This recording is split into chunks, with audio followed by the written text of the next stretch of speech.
Professor बंधु कि जैसा कल क्रम था कार्यक्रम का शाखा में, उसी तरह से आज भी होगा। नित्यानंद महेंद्र से मैं अनुरोध करता हूँ कि वे अपना ऑडियो वीडियो चालू करें। लीना जी।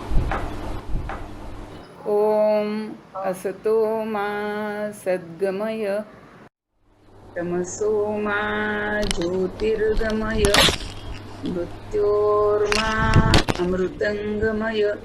ओम शांति शांति शांति। सबको नमस्कार।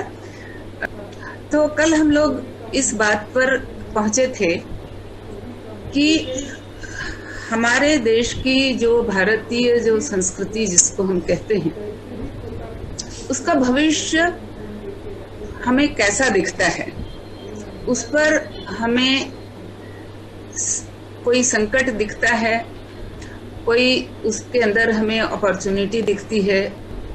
अब आते हैं कि जितनी भी पुरातन संस्कृतियां हैं या थी विश्व में, उनमें से सारी की सारी संस्कृतियां लुप्त हो गई हैं, विनष्ट हो गई हैं। केवल भारतीय संस्कृति ऐसी बची है जो कि बहुत वर्षों से, सहस्रों वर्षों से ये निरंतरता से चली आ रही है।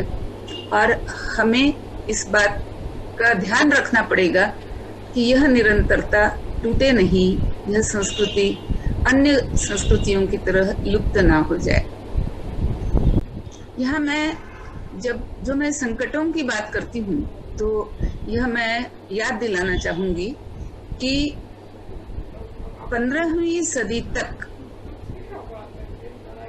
दक्षिण अमेरिका में इनका संस्कृति प्रचलित थी।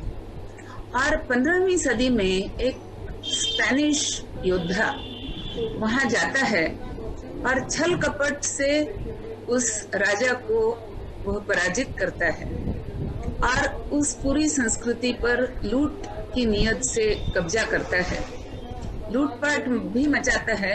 लेकिन सबसे बड़ी बात कि उस संस्कृति के जितने भी पहचान के चिन्ह थे, उन सबको वो नष्ट कर देता है।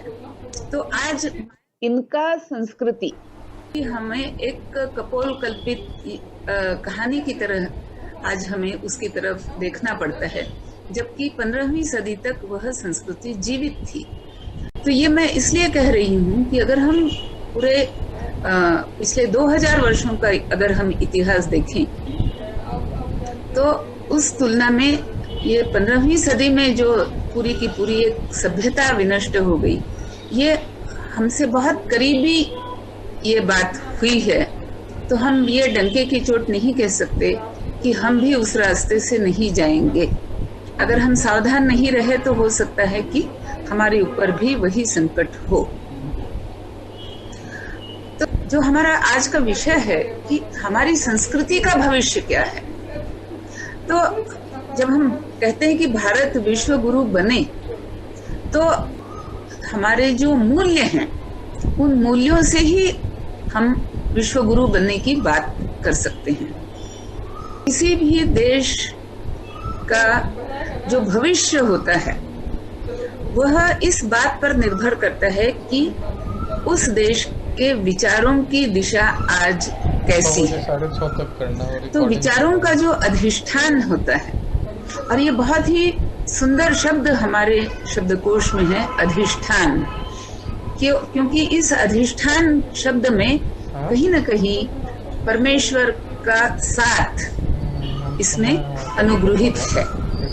तो यह जो बात है कि हमारे विचारों का अधिष्ठान क्या है, हमारे कर्मों का अधिष्ठान क्या है, हमारे देश का तत्व दर्शन कैसा है, इस बात से ही कोई किसी राष्ट्र की संस्कृति तय होती है। चैनल का नाम या लोगो तो मैं ये देखती हूँ कि जो सबसे महत्व का विषय है पूरे संसार में, क्योंकि वह विषय हमारे विचारों की दिशा को निश्चित करता है, और वह विषय है तत्व दर्शन, जिसे हम हिंदी में दर्शन शास्त्र कहते हैं, या मराठी में तत्वज्ञान कहते हैं, या इंग्लिश में फिलॉसफी कहते हैं।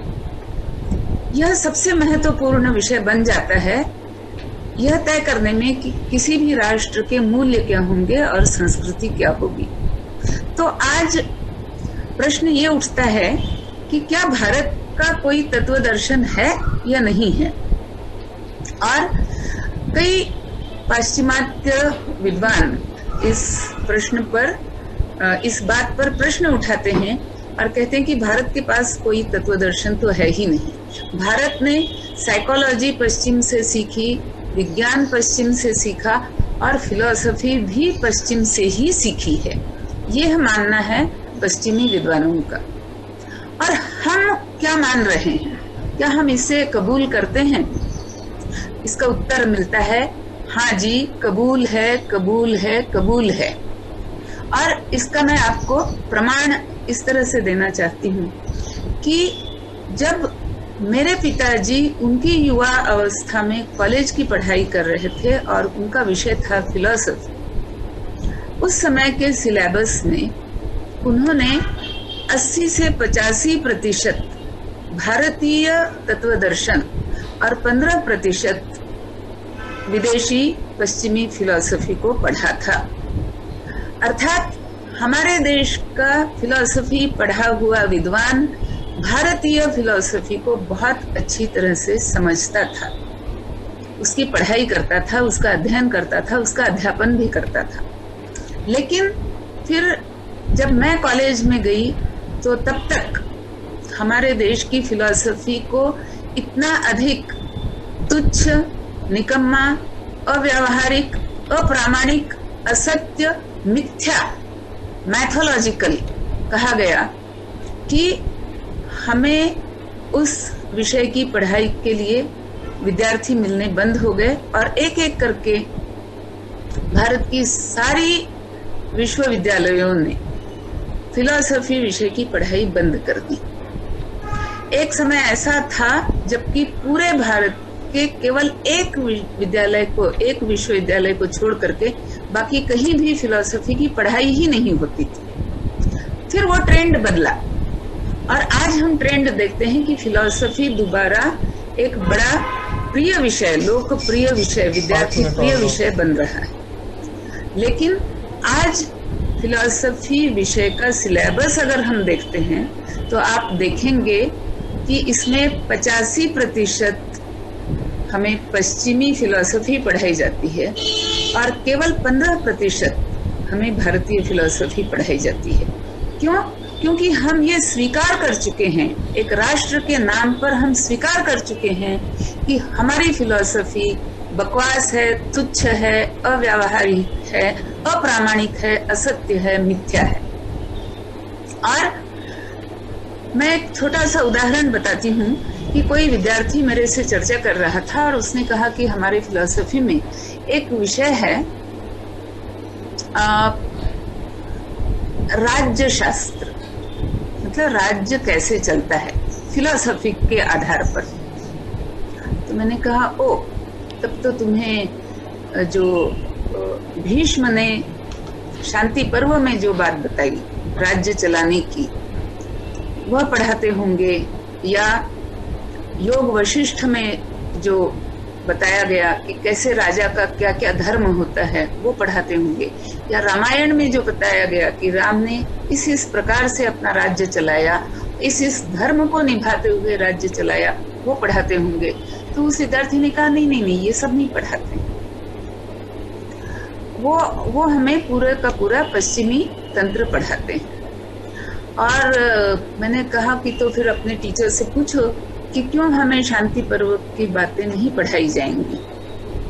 तो एक 15 दिन के बाद उसने मुझे उत्तर बताया कि मैंने अपने टीचर से पूछा और टीचर ने कहा कि वो सारी तो कपोल कल्पित कहानियां हैं, उस पे हम भरोसा नहीं कर सकते। तो जब हम अपने देश के तत्व दर्शन को इतना तुच्छ मान चुके हैं, स्वीकार कर चुके हैं, तब प्रश्न ये आता है कि इसकी रक्षा कैसे हो सकती है। कोई भी संस्कृति उसके तत्व दर्शन का अधिष्ठान लेकर के ही जीवित रह सकती है, उन्हीं मूल्यों के साथ जीवित रह सकती है।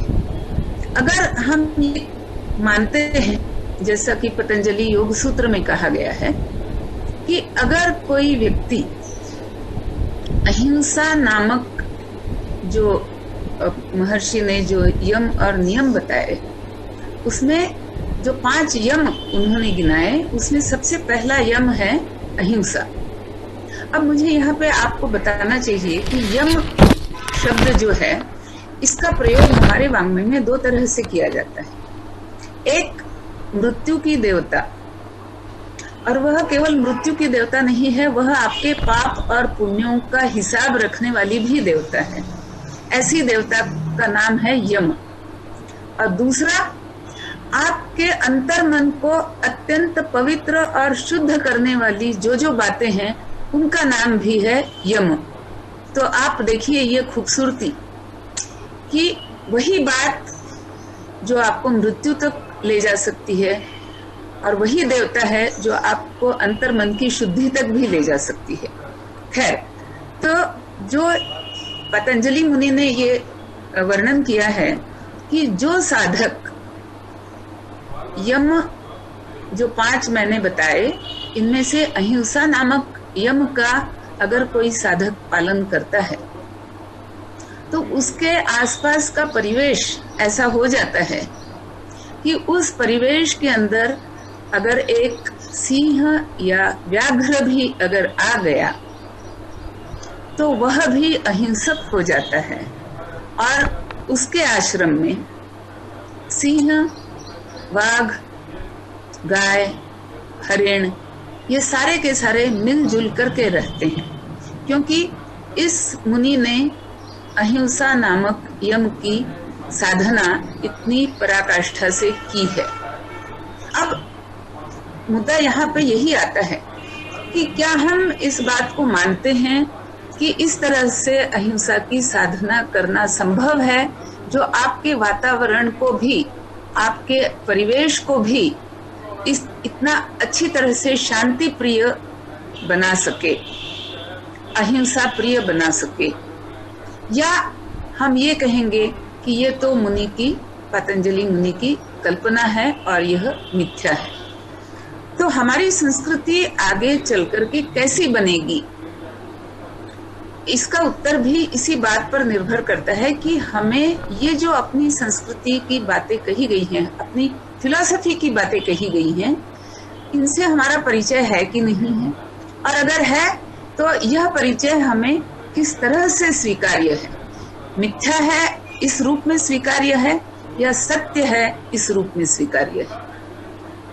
और मुझे लगता है कि जिन लोगों ने हमारी संस्कृति को विनष्ट करने का प्रयास जाने अनजाने में, सोचे बगैर या सोच विचार करके किया है, उन्होंने इस बात को बड़ी खूबी से समझा है कि जब तक यह भारतीय लोग अपनी संस्कृति को समझेंगे, जब तक ये भारतीय लोग गुरु शब्द की महिमा को समझेंगे, तब तक वे अपने आप को विश्व गुरु के रूप में देखना चाहेंगे, ना कि विश्व शक्तिमान देश की हैसियत से समझना चाहेंगे।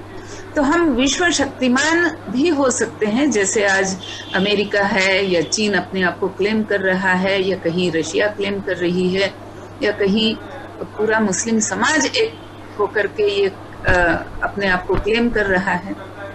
तो क्या हमारा लक्ष्य विश्व शक्तिमानता की ओर है, या हमारा लक्ष्य विश्व गुरु होने की तरफ है? ये इन 2 बातों का हमें विचार करना पड़ेगा।